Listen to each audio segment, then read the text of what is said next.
The letter came on a Thursday, and it was 1 page long. Nell Braddock read it standing at her mailbox on a gravel road in southwest Kansas, and before she reached the second paragraph, she understood that the water beneath her own farm no longer belonged to her the way it had the day before. Emergency curtailment. Effective immediately. All groundwater irrigation suspended for the remainder of the growing season. It was the 3rd week of July. Corn was tasseling across 900 square miles of the high plains, and corn that stops drinking at tassel does not come back. It stands in the heat, pale and hollow, and dies on its feet while you watch. By sundown, every center pivot in the county had stopped turning, except one field. 4 miles east of town, on 80 acres that 3 winters earlier had been called the worst dirt in the district, water was still moving. Not fast. Not dramatic. Just a slow, unglamorous sheet of it sliding down open furrows toward a stand of forage, so green it looked like it had been photographed in a different year. The men who had laughed at Nell Braddock in a district meeting 2 winters before drove past that field on their way into town. Most of them did not slow down. One of them did. His name was Dale Emmerich, and he was the man who had made certain she never got that water in the first place. If you have ever watched a whole community defend a bad rule right up until the rule broke underneath them, stay with this one. It gets worse before it gets better. To understand why one field stayed green, you first have to understand what everybody in that county believed about water. Underneath southwest Kansas sits the southern lobe of the Ogallala Aquifer. It is old water. Most of it fell as rain when the last glaciers were retreating, and it has been sitting in sand and gravel ever since, recharging at a rate so slow that, for practical purposes, it does not recharge at all. For 70 years, that water made the High Plains one of the most productive stretches of farmland on Earth. Center pivots, irrigated corn, feedlots, packing plants, whole towns that existed because a pump could pull 300 feet of history up out of the ground and lay it across a quarter section in July. And alongside all of it grew a rule that nobody ever wrote down. Real water comes from the ground. Everything else is a hobby. Surface water was for stock tanks. Recycled water was what you used when you had already failed at something. And effluent.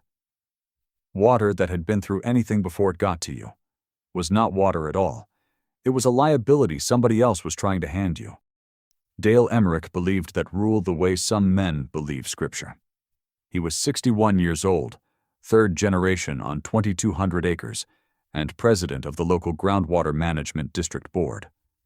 He could tell you the exact week in 1961 that his father drilled their first irrigation well, and he could tell you what the water table had been that year and what it was now, because he had personally measured it every January for 31 years. Dale was not a villain.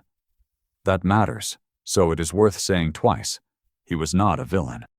He was a man watching a finite thing disappear on his shift, and he had decided the only honorable answer was to make certain nobody got a drop they had not already earned. Nell Braddock came home at 38, which is a bad age to start over. Her father had run 240 acres east of Cleve Springs for most of his life and had run them into the ground doing it. When he died in February, what she inherited was a quarter section of sandy loam, a 1994 pivot with a leaking gearbox, $40,000 of operating debt, and a water right that was about to get smaller. What she also had, and this is the part her neighbors kept forgetting, was 11 years of laboratory work. She had spent most of her 20s and half her 30s testing water for a state environmental lab 300 miles east. Nitrate, ammonia, total suspended solids. She had read 10,000 water panels before she ever read a grain contract. So when the district cut every allocation in her township by 18% that spring, Nell did not react the way her neighbors did. She did not go to the meeting and shout. She went home, pulled 20 years of static water level readings off the district's own website, put them in a spreadsheet, and drew the line forward. The line said her ground had about 11 more years of irrigated corn in it, 12 if she was lucky and the neighbors were unlucky. That was the whole problem, and everybody in the county already knew it. What nobody had done was decide to farm as though it were true. 4 miles upslope from her north fence sat the Cleve Springs State Fish Hatchery. Concrete raceways, 120 years of trout and channel catfish, and a discharge pipe that ran about 900 gallons a minute of used water into Crooked Creek, day and night, every day of the year. That water was clean enough to swim in and dirty enough to be a problem. It carried fish waste, uneaten feed, ammonia, phosphorus, and a fine suspended sediment the hatchery crew called the brown. Under its state discharge permit, the hatchery was being pushed, year after year, to reduce what it was putting into the creek. The manager, a tired and careful man named Wendell Ott, had a filing cabinet full of correspondence about it and no budget to fix it. Nell drove up there on a Tuesday in April and offered to take his problem away from him. Not buy it. Take it. She would pay to lay 4 miles of gravity pipeline downhill from his outfall to her ground, build a settling basin, and land apply every gallon of it on 80 acres. He would discharge less into the creek. She would irrigate without touching the aquifer. Wendell Ott read her proposal twice and asked her one question. "You know what people are going to say about this, don't you?" She did. The Groundwater District Board met in the basement of the County Extension Office on the second Tuesday of every month, and in December of that year Nell Braddock put her name on the agenda. She had 11 minutes. She used 9 of them. She explained the pipeline. She explained the settling basin. She explained that hatchery effluent is dilute. You do not get rich on the nitrogen in it, but that it arrives continuously, 365 days a year, at a volume that adds up to more acre-feet annually than her curtailed groundwater right would ever deliver again. And then she said the sentence that made the room turn. "I'm not asking the district for water. I'm asking the district not to protest when I stop using yours." There was a pause about 4 seconds long, and then a man in the third row laughed. Not cruelly. The way you laugh when somebody says something that cannot possibly be serious. Dale Emmerich did not laugh. He waited until she sat down, and then he spoke for 6 minutes without notes. And the terrible thing about what he said is that most of it was correct. He said the hatchery outfall fed Crooked Creek, and Crooked Creek fed the alluvium, and the alluvium was part of what little natural recharge the region still got. Every gallon she diverted was a gallon leaving the system. He said the solids would seal her soil surface. He said the salts would build in the root zone with no rainfall to flush them, and in 5 years she would have 80 acres of white crust and nothing growing on it. He said, and this is the part she remembered, in 4 years she'll be broke and that ground will be dead, and the rest of us will still be here, farming next to it. The board did not vote her down. It did something quieter and harder. It voted to formally protest her state reuse authorization, a process that could tie her up for 2 years and cost more in legal fees than the pipeline itself. Then Dale offered her a deal, and he offered it honestly in front of everyone. The district would withdraw its protest. In exchange, she would permanently retire 60% of her groundwater right. Not suspend. Retire. Signed away, gone, unrecoverable, forever. If the effluent worked, she would not need it.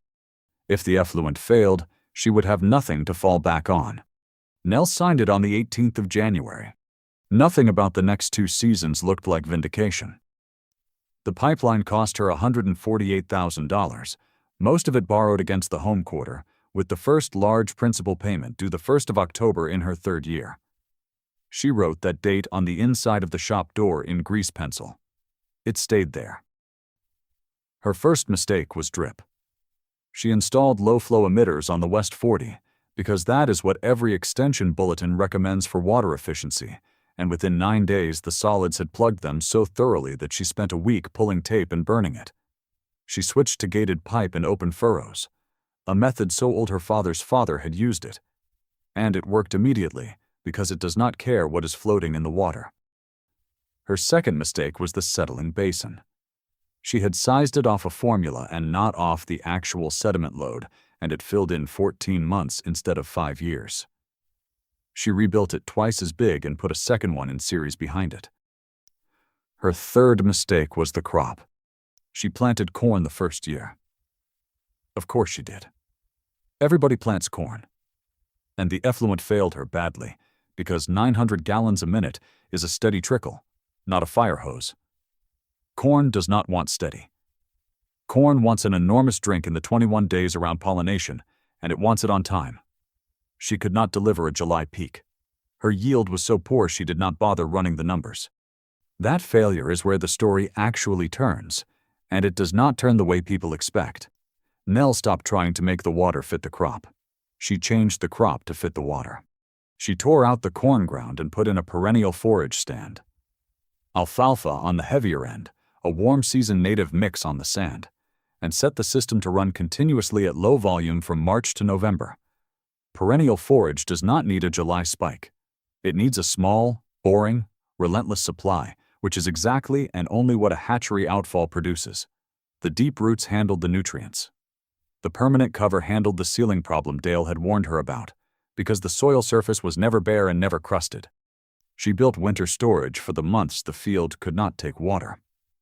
She grazed some of it and stockpiled the rest standing in the field, uncut, banked for later. Her neighbors watched her do all of this and drew the obvious conclusion. She had gone from irrigated corn to grass. In that county, that is what it looks like when somebody is losing. By the spring of the third year, Nell Braddock had 80 acres of forage, 2 settling basins, a pipeline she still owed money on, 60% less water right than she had been born to, and a date in grease pencil on the shop door. The drought did not arrive the way droughts are supposed to arrive. There was no dust year. Spring was ordinary. Wheat came off fine. And then in the last week of June the rain simply stopped and the heat came up and stayed, day after day over 100 degrees, with wind, and the ground gave up its moisture in a matter of weeks instead of months. Irrigators responded the only way they knew how. They pumped harder. By the second week of July, static water levels across 3 townships were dropping faster than the district had ever recorded.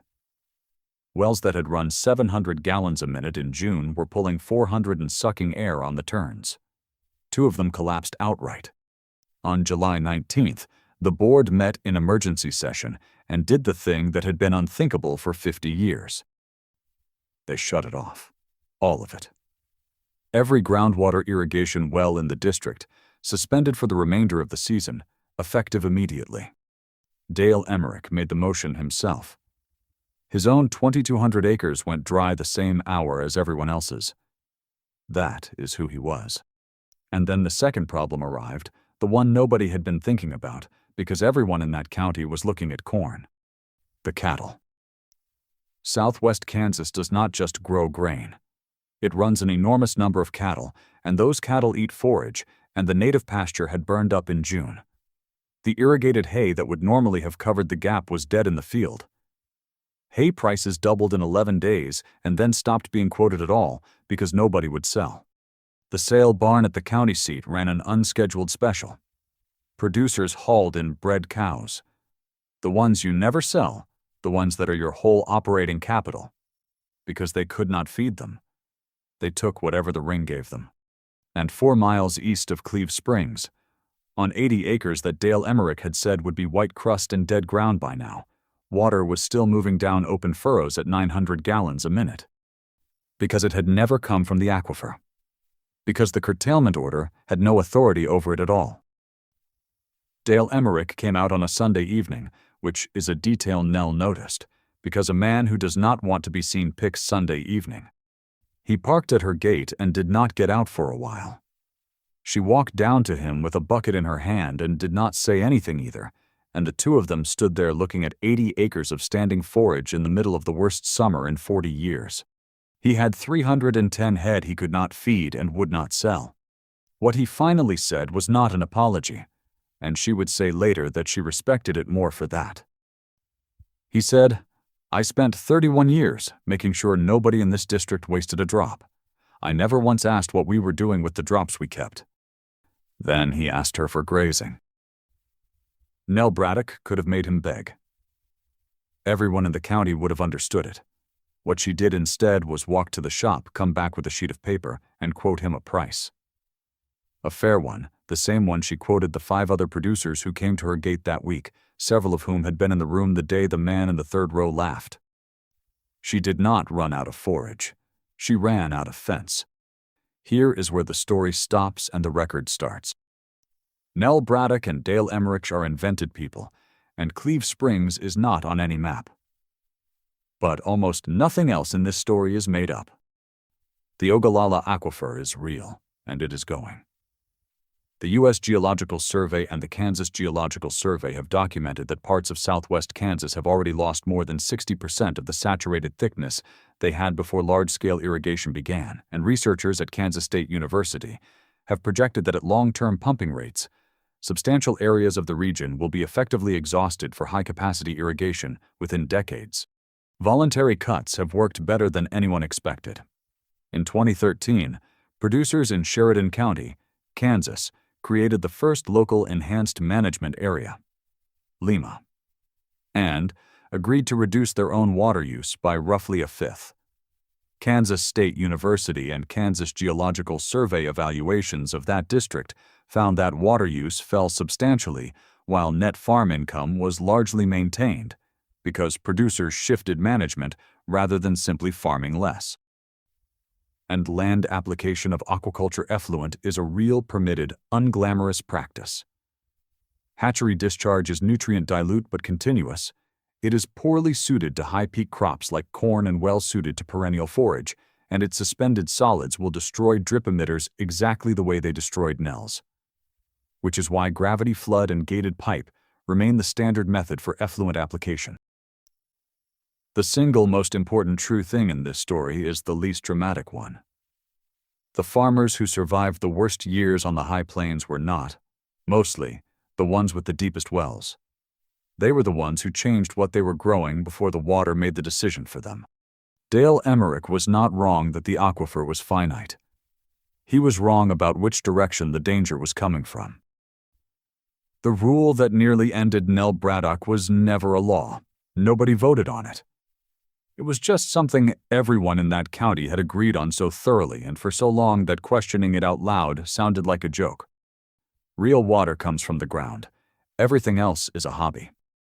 That rule was correct for about 70 years, which is exactly long enough for a thing to stop being an idea and start being common sense. And common sense is the hardest thing in the world to argue with because it never has to defend itself.